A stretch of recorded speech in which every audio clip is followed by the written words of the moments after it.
It began with silence. A nation that prided itself on composure found itself holding its breath. At precisely 6 o'clock in the morning, a sealed envelope left Buckingham Palace under heavy guard. Its destination was undisclosed, its contents unknown. Yet, within hours, a tremor ran through the heart of Britain. Whispers panicked and speculation turned to fear. Something extraordinary had happened, something that defied every royal protocol and every constitutional expectation. King Charles had issued an emergency proclamation, but it was what lay inside that would send shockwaves across the world. The words, Queen Regent Catherine. The first to react were the newsrooms.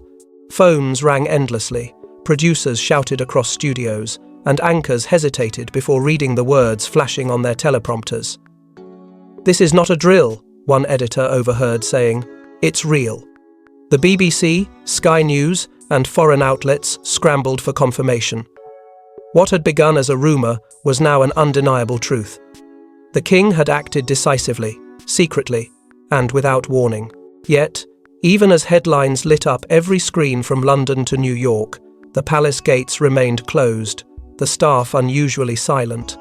Something was unfolding behind those iron fences that none could yet comprehend. Inside the palace, courtiers had been instructed to refrain from media communication. Reporters who had once roamed the grounds were suddenly barred. Guards refused comment, and longtime aides refused eye contact. It was as though the monarchy itself had gone into hiding. A heavy, almost sacred quiet hung in the air, disturbed only by the echo of rapid footsteps in marbled corridors. The king, it seemed, had vanished from view, leaving the nation to wonder what had compelled this proclamation, and why now. Social media erupted into chaos. Hashtags like #Queen Regent, #Royal Crisis, and #Where is the King trended within minutes. Every citizen had an opinion, every journalist a theory. Some declared it a historic act of trusting the king, preparing his heir for inevitable succession. Others whispered darker things, illness, conspiracy, or betrayal from within. Parliament, unprepared for such an unprecedented event, was thrown into a frenzy. Leaders demanded clarity while opposition demanded transparency. Yet the palace said nothing. The longer the silence lasted, the louder the nation's heartbeat grew. By midday, the streets outside Buckingham were filled with anxious faces and camera crews. Tourists, journalists, and citizens gathered under grey skies, waiting for a statement that never came. What did emergency proclamation mean in a kingdom bound by centuries of protocol? And why was the king's voice absent in this crucial hour? For the people, confusion turned into unease. For the monarchy, this was more than a mere shift in power. It was a test of survival. The proclamation declared Catherine as Queen Regent of Britain, a title that hadn't been uttered in generations. It marked not just a transition but a transformation, a rewriting of royal order that would leave a permanent scar on history. As the evening descended and the nation's pulse quickened, one truth began to surface among the murmurs. This wasn't a ceremonial gesture. It was an act born out of desperation, forged in urgency, and sealed with fear. Somewhere behind those palace doors, something far greater than tradition had forced the king's hand. But behind the polished announcement, a darker urgency had driven the king, one that few dared to imagine.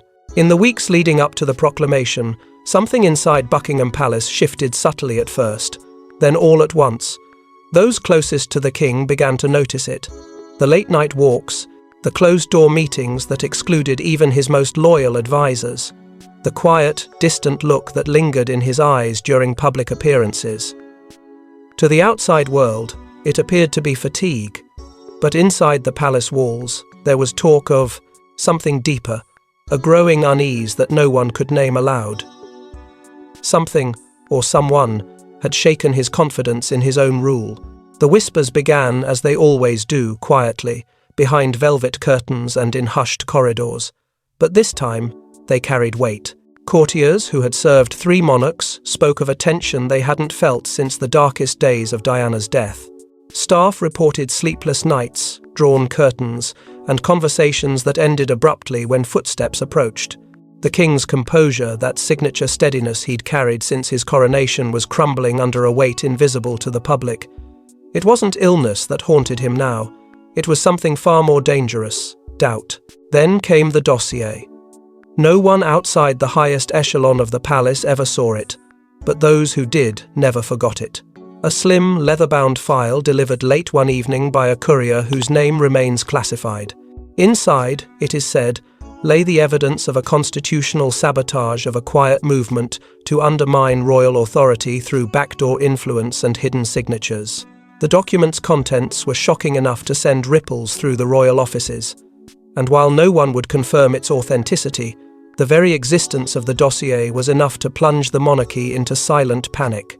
Catherine's role during this time became impossible to ignore. Once seen as the calm figure of unity, she began appearing at late-night briefings, seated beside the king while senior officials exchanged uneasy glances. Her calm presence contrasted sharply with the atmosphere of fear around her. Some interpreted it as loyalty, others as preparation. But one thing became clear: Catherine wasn't merely a bystander anymore. She was at the heart of whatever decision was being shaped behind those gilded doors. Then came the betrayal.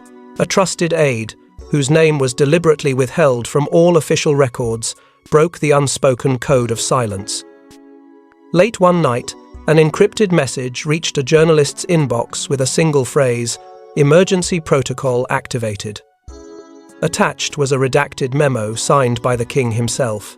Within hours, the document had vanished from every server, but not before igniting a frenzy of speculation. What could be so grave that the monarch would invoke an emergency clause not used since wartime? Inside the palace, tempers flared. The king convened a confidential council of Catherine, William, and 2 senior advisors. Eyewitnesses described raised voices, accusations, and a chilling silence that followed William's question: "Is this about the crown or about you?" The king didn't respond. He didn't need to. Truth was written on his face. He was being forced to choose between protecting the monarchy or preserving the fragments of his legacy. By dawn, his decision had been made. The wheels were set in motion for what the world would soon know as the Emergency Proclamation. But within those walls, something far more human had taken place. A moment of weakness, of fear, and of surrender. A king realizes that power is not inherited, but borrowed, and that even a monarch can lose control of his own story. And yet, even as the truth burned within the palace, the real power struggle was only beginning.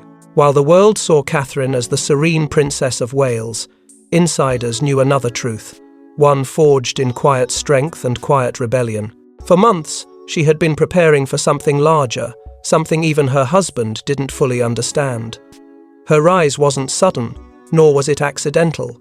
It was deliberate, careful, and concealed beneath layers of grace. She had mastered the art of stillness, the ability to move without appearing to move at all. When others hesitated, she listened. When others spoke, she observed. And in the silence between power and perception, Catherine built her throne. Long before the world would call her Queen Regent, Catherine had already begun, influencing decisions that mattered. Senior advisors would later admit that her counsel often shaped outcomes that bore the king's signature. She had learned that true power didn't require a crown, only the ability to steer those who wore it. Every document, every appointment, every whisper through the palace corridors had her fingerprint on it, not through defiance, but through subtle persuasion. To the untrained eye, she remained the dutiful wife. But to those who watched closely, she was becoming the monarchy's quiet strategist. Her mind was her greatest weapon. While others clung to tradition, Catherine reached beyond it. She began consulting with constitutional scholars under the guise of royal research, exploring precedents few dared to mention. Some say it was her conversations with the Archbishop that truly cemented her understanding of duty and divine right, and how faith could anchor power when politics wavered.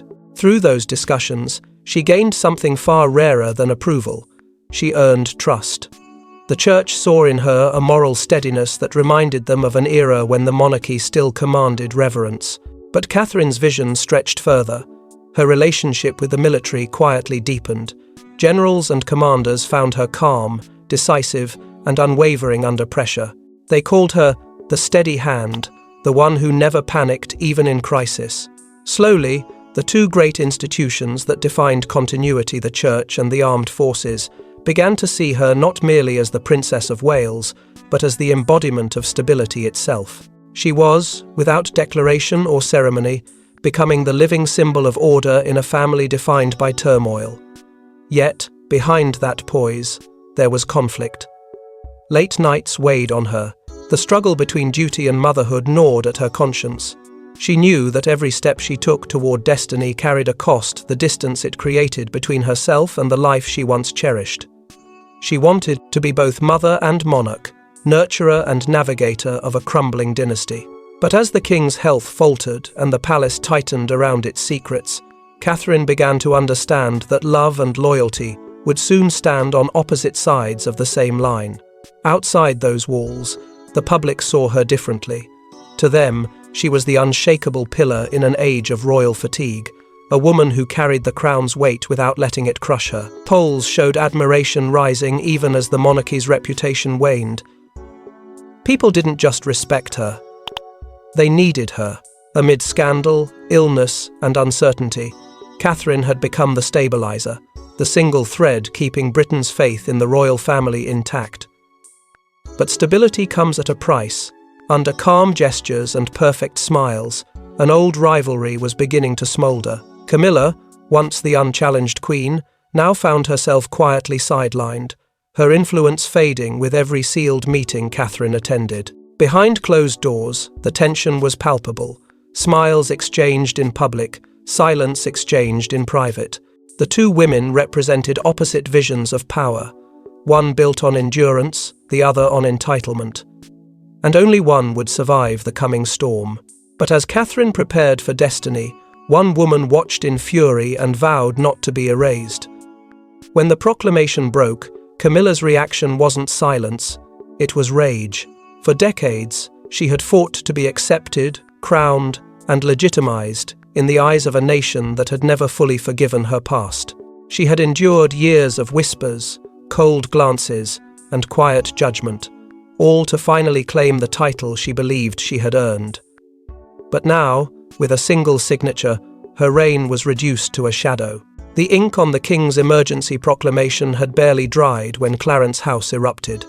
The fury was instant, unrestrained, and deeply personal. Behind those walls, insiders whispered of raised voices, shattered decorum, and words that could never be taken back. To the staff who had served her faithfully, it was a moment they would never forget. Some heard the thud of a door slammed with finality. Others described tears, disbelief, and the haunting phrase she repeated again and again, "After everything we sacrificed." Those who had stood beside her through decades of scrutiny now found themselves torn between loyalty and logic. The crown had spoken, and in doing so, had quietly pushed Camilla aside. For some, allegiance remained with the woman they had followed through scandal and ridicule. For others, the path forward was clear. Catherine was the new centre of gravity, the face of a monarchy desperate to survive. The divide was instant. Inside the palace, subtle but unmistakable lines were drawn. Every glance, every whisper carried weight. Staff who had once worked seamlessly together now eyed each other with suspicion. Letters were recalled, communications restructured, and roles reassigned overnight. The monarchy's internal unity, always fragile, began to fracture under the weight of betrayal. And yet, Camilla's anger wasn't rooted merely in power. It was painful. To her, the proclamation wasn't just a constitutional maneuver, it was a personal repudiation, a reminder that even after decades by Charles's side, she would never truly belong to the monarchy's heart. When she confronted the king, the exchange was as raw as it was inevitable. Sources later described the moment as both heartbreaking and explosive. "After everything we endured," she is said to have pleaded, After everything we gave up, you do this." But the king's silence spoke louder than any answer. Whether out of guilt, weakness, or duty, Charles had chosen the path he believed would preserve the monarchy. Camilla saw it differently, as the ultimate betrayal from the man she had once believed would stand by her until the end. The crown, she realized, had claimed him again. Outside the palace, the war took on a life of its own. Media outlets seized the fracture, transforming it into spectacle. Tabloids divided the nation into warring camps, Team Camilla versus Team Catherine. Each photograph, each royal engagement, became ammunition in a silent battle for the public's favor. Commentators speculated endlessly. Was this a power transition or a quiet coup? While Catherine maintained her silence with unshakable composure, Camilla's absence from official appearances spoke volumes. The contrast between them became the story. One poised, one wounded, one ascendant, one fading. Even within the royal family, the strain grew unbearable. William's relationship with his father, already complicated by loyalty and expectation, grew cold. He stood firmly by Catherine, not as a husband protecting his wife, but as a future monarch defending stability. The father and son, once united by purpose, now spoke in formalities and brief exchanges. Every meeting was tense, every word measured. And as their rift widened, the institution's carefully crafted image began to unravel. The palace's communications office scrambled to contain the storm. Press statements were drafted, redrafted, and scrapped. Official photographs were delayed, public engagements postponed. But the damage had been done. The monarchy's polished facade was cracking, and no amount of control could disguise the truth. Power had shifted, and the old order was breaking. As the royal walls trembled under emotion, the nation demanded an answer. What had truly prompted this royal emergency? Behind the grandeur and titles, there was something deeply human, a frailty that no one in the palace wanted to confront. Those close to the king had seen it, though none dared to speak. Fatigue settled behind his eyes. Brief, unexplained absences from engagements. The papers left unsigned on his desk, waiting longer than they ever should. The whispers of routine checks that grew harder to believe. And when the truth finally surfaced, it wasn't a scandal that shook the monarchy, it was sorrow. The proclamation, it turned out, was not born of ambition or manipulation. It was born of necessity, of a race against time. The king's secret illness had forced destiny's hand. For months, the signs were there, quietly hidden, carefully managed. Medical appointments appeared on his schedule under vague titles like private engagement. Doctors entered through back doors early in the morning. Only a handful of senior aides knew the truth, and even they were forbidden from documenting the details. What began as exhaustion became something far more serious. Each passing week brought new concern, new treatments, new silence. The palace's golden walls became a fortress of secrets, and while the public speculated about everything from family feuds to political plots, the real crisis was unfolding within the king himself. Those who had known him longest described a man at war with his own body and his own pride. He continued his duties, shaking hands, giving speeches, pretending nothing was wrong, but the toll was unmistakable. The voice that once carried conviction now trembled with restraint. The steady gait that symbolized leadership had slowed to a careful step.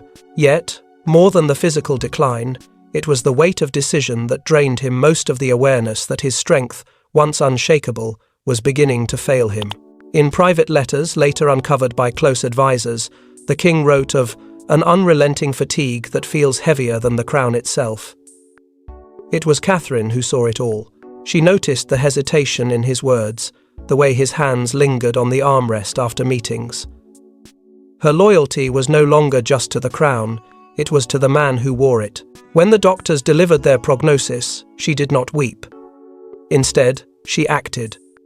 Calmly, deliberately, she insisted that the monarchy could not appear weakened, that the nation needed reassurance, that continuity, not pity, would preserve the legacy he had built. In her quiet strength, she gave the king what he could no longer give himself: stability. The Council of Advisers convened in secrecy soon after. Their conversations were clinical, but beneath the protocol lay the unmistakable pulse of dread. One proposal, marked in the minutes as temporary regency, was initially dismissed as premature, but as weeks passed, it became impossible to ignore. The king's condition worsened, and his ability to fulfill state duties waned. A nation could not be ruled from a hospital bed, and so the final draft of the proclamation was prepared not as a transfer of power, but as a shield for the monarchy itself. When the king signed his name, his hand shook slightly. It was not weakness, it was acceptance. A monarch acknowledging mortality not as defeat, but as duty. The world would see the act as a bold constitutional move, but those within the palace knew it for what it truly was: an act of love, a final gesture to protect the institution he had dedicated his life to, and to entrust it to the one person he believed would carry it forward with dignity. The revelation of his illness softened the nation. Compassion replaced speculation. Even those who had doubted Catherine's appointment now saw the humanity behind it. Yet, as the world's sympathy turned toward the royal family, something else began to stir beneath the surface, a cold, calculated resistance. Because even as compassion stirred public hearts, the machinery of politics began moving, and not everyone supported the new Queen Regent. Every crown has its enemies, and Catherine's ascension was no exception. While the public mourned and sympathized with a king's illness and the heavy burden his daughter-in-law now carried, the corridors of power told a different story. Behind the polished doors of Whitehall and the hushed halls of the palace, a quiet rebellion began to stir. The old guard, those who had spent their lives protecting protocol above progress, saw in Catherine not a savior, but a threat. A woman too popular, too composed, too capable of wielding influence that had not been formally granted. To them, she was not the guardian of the monarchy's future, she was its disruption. The first whispers came in coded conversations. Senior courtiers questioned, privately at first, whether the emergency proclamation had even been legal. The Regency Act, they argued, had been bypassed without full parliamentary approval. Temporary authority, one memo read, must not become a permanent power. But it was never about legality, it was control. For decades, these men and women had been the invisible architects of royal continuity. Now, Catherine's calm decisiveness had rendered them irrelevant, and irrelevance was something they could not forgive. Leaks began to appear in the press, subtle at first, then increasingly bold. Anonymous sources accused the new Queen Regent of overreach, of sidelining the king's advisers and placing her own confidants in key positions. Headlines began to twist admiration into suspicion. Britain's silent takeover? One paper asked. The palace power shift no one voted for. Each story carried just enough truth to wound, yet not enough to expose its orchestrators. It was political warfare, dressed as journalism, a campaign of doubt designed to erode public faith in the woman now holding the crown's reins. Inside Parliament, division deepened. Some MPs rallied behind Catherine's leadership, calling her the steady hand Britain needed in turbulent times. Others saw an opportunity to weaken the monarchy's influence altogether, framing the regency as a constitutional overreach. Debates grew heated, and for the first time in years, the question was raised aloud: should Britain's monarchy continue to hold this much power at all? The house that had once bowed to the crown now whispered of reform, its loyalty splintering in real time. Meanwhile, MI5 grew uneasy. Intelligence briefings warned of unusual activity around the palace. Private communications intercepted. Internal documents leaked from encrypted systems. The phrase "royal unrest" appeared in classified reports, not as metaphor, but as threat. Someone was coordinating from within, exploiting every weakness, every crack in the institution's armor. What began as skepticism had evolved into subversion, and Catherine knew it. Yet she refused to yield. Her inner circle, composed of trusted aides, loyal staff, and a handful of senior officials, worked tirelessly to project unity. Every public appearance was measured, every word deliberate. She understood the game being played, and chose not to play it on their terms. Her restraint only deepened her mystique, and the more her opponents tried to undermine her, the more the people rallied behind her quiet strength. But Catherine also understood that peace within the palace was an illusion. There were forces moving in silence, gathering influence, waiting for the moment to strike. For every public act of loyalty, there was a private whisper of dissent. For every gesture of support, a seed of betrayal. She could feel the walls tightening not from the outside, but from within, and just when the crown's foundation seemed most fragile, Catherine made a move that stunned both allies and enemies. Westminster Abbey stood ready. The air was electric, charged with centuries of ritual and rebellion. Yet, as the choirs prepared and the cameras rolled, one decision changed everything. Catherine refused the crown. In a single gesture, she shattered expectations, choosing duty over glory, service over symbolism. The nation gasped. The monarchy transformed. And for the first time in decades, the royal family stood not divided by ego, but united by something deeper: humility. The day had been planned secretly. Invitations drafted, dignitaries notified. The press kept on edge with promises of a confirmation, ceremonial declaration. Many assumed it would be her coronation, a grand spectacle marking the dawn of a new chapter. Yet, behind closed doors, Catherine had already made her choice. To her, a coronation was not a crown, it was a claim, and she had no desire to claim what was never truly hers. The purpose of the regency was to safeguard, not to reign. She would lead, yes, but only as the king's guardian, not his successor. The plans shifted overnight. The term coronation disappeared from every official document. Instead, regency ceremony. A subtle change, but one that carried the weight of centuries. When Catherine finally addressed the nation, her words silenced every doubt and every critic. "This crown," she said, her voice steady but warm, "belongs to the people until the king returns. I am merely its keeper." It was a declaration that restored faith to an institution many had grown weary of defending. In an era of power and image, she had chosen restraint, and in doing so, became something rarer than a monarch. She became a symbol of trust. The reaction was immediate. Across Britain and beyond, admiration flooded in. Newspapers that had once questioned her legitimacy now printed headlines of reverence. "The People's Regent" read. Global leaders praised her humility. Religious figures called her words divine wisdom. For the first time in modern memory, the monarchy's approval rating soared. Even the skeptics, those who had doubted the young princess's resolve, found themselves disarmed by her simplicity. Catherine had done the unthinkable. She had strengthened the monarchy by refusing to glorify it. Those who knew her best, however, saw the emotion behind the composure. William's eyes betrayed both pride and heartbreak. He understood what she had given up: the life of quiet anonymity she once longed for, the comfort of being only a wife and mother. In choosing the crown's burden, she had also chosen sacrifice. Yet there was no resentment between them, only respect. In public, his gaze lingered on her, not as a royal consort, but as a witness to her quiet courage. It was a look that said what words could not: "You are doing what history demands." Meanwhile, Camilla retreated from view.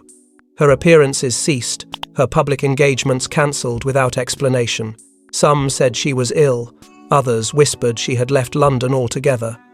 But within royal circles, it was understood she had seen enough. The new era was no longer hers to shape. The nation that had once hesitated to embrace Catherine now adored her, and no title or past grievance could undo that truth. The monarchy, once fragile and uncertain, began to find its rhythm again. With Catherine at the helm, it projected something it hadn't in years: stability. No scandals, no chaos, just calm, competence, and compassion. In a world of spectacle, she had given Britain something far more valuable: serenity. The people no longer doubted whether the monarchy should exist.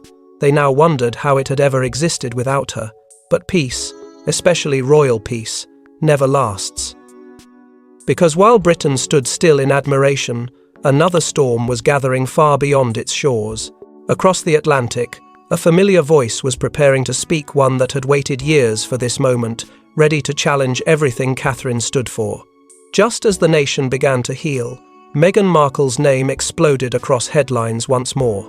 In an exclusive and emotionally charged interview, she accused the palace of orchestrating the regency to erase her and Harry's legacy. "They silenced us," she declared, her voice steady but filled with restrained anger, "and now they've replaced us." The words hit like thunder. Overnight, the narrative that had begun to settle under Catherine's calm stewardship fractured again. The ghosts of old scandals, once buried under national sympathy, returned to the surface, sharper, louder, and more divisive than ever. The accusations were sweeping. Meghan alleged that the same institution that had driven her away was now attempting to rewrite history to present Catherine as the model of grace and sacrifice, while painting her, Meghan, as the villain of modern royalty. She claimed the regency was a continuation of the same machinery that chose image over humanity. For her supporters, it was vindication proof that the system remained unyielding and exclusionary. For her critics, it was a calculated attempt to regain the spotlight. But whatever side one stood on, the effect was undeniable. The monarchy, just beginning to regain stability, was thrust back into the center of global controversy. The world is divided once again. Social media erupted with fury and empathy in equal measure. Debates over race, power, and privilege resurfaced, reigniting the cultural fault lines that had defined the royal crisis years earlier. Commentators dissected every word, every pause, every facial expression. Was Meghan exposing injustice or exploiting timing? Was her pain genuine, or had it become her platform? The discussion was not just about her anymore. It was about what the monarchy symbolized in a world no longer willing to accept tradition without question. Catherine, meanwhile, remained silent. No statements, no interviews, no rebuttals. Her silence was not weakness, it was strategy. Advisors had urged her to respond, but she refused. She knew that words, once spoken, could only deepen the divide. Instead, she continued her duties as though nothing had changed, meeting charities, visiting hospitals, and representing the crown with her trademark composure. The public began to notice the contrast. Where Meghan's voice was sharp and impassioned, Catherine's calm became its own form of resistance. Her quiet dignity, in an age of noise, resonated louder than any televised outburst. Yet not everyone sided with her. Sympathy for Meghan surged among younger generations and international audiences who saw her as a woman standing against an archaic institution. In Britain, however, the mood was more conflicted. Many admired Meghan's courage but resented the timing, accusing her of undermining a fragile monarchy still recovering from the king's illness. The divide was no longer royal, it was cultural, ideological, and generational. Then came the question no one dared ask aloud. Where did Harry stand? His silence was deafening. Some insiders whispered that he had warned Meghan against reigniting the feud, while others claimed he had quietly supported her from afar. Paparazzi caught glimpses of him looking withdrawn, torn between the woman he loved and the family he could never truly leave behind. The uncertainty surrounding him only fueled speculation. Was the Duke of Sussex preparing his own return or retreating from the storm entirely? The media, ever hungry for fracture, pounced. Old interviews were replayed, conspiracy theories resurfaced, and journalists once again staked their reputations on palace sources. The narrative spun wildly out of control, transforming from a single interview into a cultural reckoning. In the process, the royal family's fragile reputation began to wobble again, haunted by the very ghosts it had tried to bury. But through it all, Catherine remained unmoved. Her face, calm and unreadable, became the monarchy's anchor amid chaos. She understood it was not just another scandal, it was a test, and she had learned, long ago, that the strongest power isn't the voice that shouts the loudest, but the one that refuses to be shaken. Yet, even in the eye of controversy, Catherine's composure never faltered because she knew the story wasn't over. In the end, Catherine didn't seize power, she inherited chaos and turned it into grace. Her reign as Queen Regent would be remembered not for coronations or crowns, but for calm in crisis. Behind her serene smile was not complacency, but quiet endurance, the strength of a woman who carried a kingdom on her shoulders while the world questioned her every step. She had been thrust into history's harshest light, not by ambition, but by duty. And perhaps that's what made her the monarch Britain never knew it needed. Balancing family and duty was never meant to be simple. To the public, Catherine appeared unshakable, the image of composure and dignity. But in private, she was a mother who tucked her children into bed before turning to affairs of state. She read bedtime stories before reviewing constitutional documents, attended school recitals between meetings with ministers. It was a dual existence, one that demanded both tenderness and toughness, yet she never allowed one role to consume the other. To her, family was not a distraction from the crown. It was the reason she wore it so carefully. And in a world where monarchs were once defined by detachment, her humanity became her greatest weapon. The transformation that followed was nothing short of extraordinary. The monarchy, once battered by scandal, skepticism, and division, began to heal under her touch. Public trust, which had plummeted in the years of turmoil, started to rise again. It wasn't the grand gestures that restored faith, it was the quiet ones.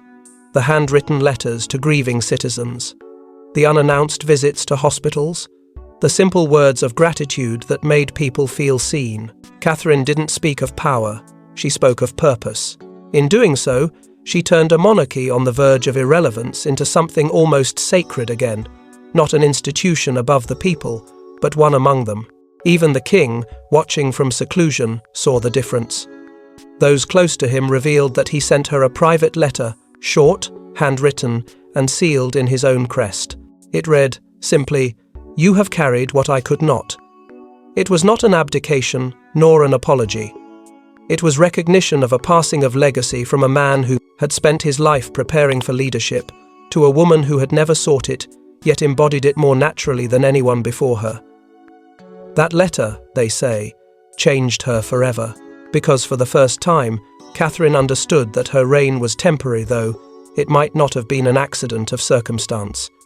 It was destiny answering where tradition had failed. Her leadership redefined what monarchy meant in the modern world. No longer a symbol of hierarchy, it became a reflection of resilience. Under her stewardship, the crown was not about domination but devotion. She showed that leadership could be both strong and soft, both commanding and compassionate. The image of power shifted, no longer male, no longer stoic, but human. The monarchy's heartbeat, once fading, began to steady under the rhythm of her empathy. It was a transformation that no law could enforce and no advisor could engineer. It came from within her, from that rare blend of conviction and grace that history seldom allows to coexist. And yet, beneath the triumph, a single question lingered, one that neither Catherine nor the nation could yet answer. The king's recovery was said to be improving, his return inevitable. But what would that mean for the Britain Catherine had rebuilt in his absence? Would the people, once so fractured, accept the old ways again after tasting a new kind of leadership? Would the monarchy return to the familiar or continue down the path she had carved with her quiet courage? For Catherine, that uncertainty was the price of greatness. She had never asked to rule, yet she ruled hearts. She had never worn the crown, but she carried weight. In every speech, every silence, every act of compassion, she left behind something larger than legacy. She left a lesson. That power, in its truest form, is not about control. It is about continuity, about holding steady when the world threatens to fall apart. And so, as the bells of Westminster fade, one truth remains. History doesn't choose its heroes, it reveals them.